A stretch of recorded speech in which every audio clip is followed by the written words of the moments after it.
Hi friends, இன்றைக்கி நம்ம பார்க்க போகிறது, நான் அடிக்கடி சொல்கிறது வீட்டில் கிடைக்கக்கூடிய உரம் தான் கொடுக்குறேன் அப்படின்னு. அதை நான் எப்படி கொடுக்குறேன்னு உங்களுக்கு தெரியணும் இல்லைங்களா? வீட்டில் கொடுக்கக்கூடிய உரம் அதை நான் எப்படி கொடுக்குறேன், அது எப்படி எனக்கு யூஸ்ஃபுல்லாக இருக்குது அப்படின்னு நீங்கள் தெரிஞ்சுக்கணுன்னு தான் இந்த பதிவு.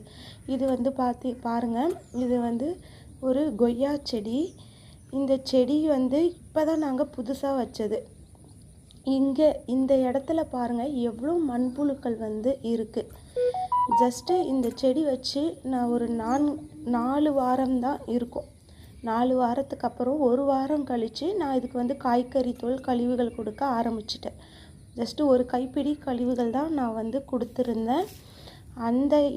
அந்த இடத்துல நிறைய மண்புழுக்கள் உற்பத்தி ஆகிருக்கு. நீங்களே பார்த்துட்ருக்கீங்க எவ்வளோ உற்பத்தி ஆகிருக்கு பாருங்கள். இப்போது இவங்கெல்லாம் அப்படியே வளருவாங்க. இவங்களை இப்போ டிஸ்டர்ப் பண்ணாமல் நான் லைட்டாக இந்த மண்ணை பதமாக கொத்தி விட்டுருக்கேன். இப்போ பாருங்கள், இந்த செடி தாங்க ஒரு வச்சு 4 வாரம் தான் ஆகுது. புதுசாக நம்ம தோட்டத்துக்கு வந்திருக்கோங்க. இவங்க வச்சு 4 வாரம் தான் ஆகுது. இப்போ புது தளிர்கள் வளர ஆரம்பிச்சிருக்காங்க. இன்றைக்கி நம்ம வீட்டில் கிடைச்ச இந்த காய்கறி தோல் வேஸ்டேஜ், இதில் பார்த்திங்கன்னா பீட்ரூட் வேஸ்டேஜ், அப்புறம் முட்டைக்கோஸோட வேஸ்டேஜ், அப்புறம் பூண்டு தோல், வெங்காயத்தோல், இதெல்லாம் வந்திருக்கு. காலிஃப்ளவரோட வேஸ்டேஜும் இருக்குது.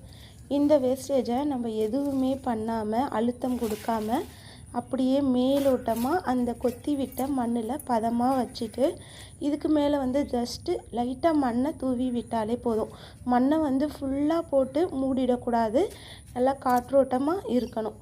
அதனால் இது எங்கேயுமே பறந்து போகாத அளவுக்கு இதே இடத்துல இருக்கணும். அதனால் நம்ம பாருங்கள், மண்புழுக்கள் நல்ல உற்பத்தியாக இருக்குது. இவங்க தொடர்ந்து இதே இடத்துல வாழ்விடமாக இருக்கணும்.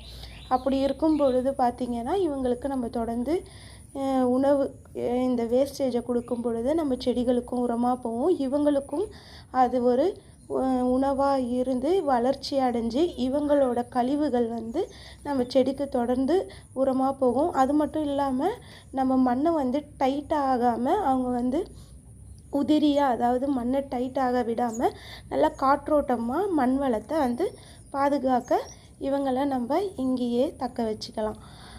பாருங்கள், இந்த மாதிரி காற்றோட்டமாக இருக்கிற மாதிரி நம்ம இந்த வேஸ்டேஜை கொடுக்கணும். அவ்வளோதான். இது வெயில் இருக்கும் பொழுது ட்ரை ஆகும், நம்ம தண்ணி விடும் பொழுது ஈரமாகும், அப்படியே செதவடைஞ்சி உரமாக நம்ம செடிக்கு கிடைக்கும்.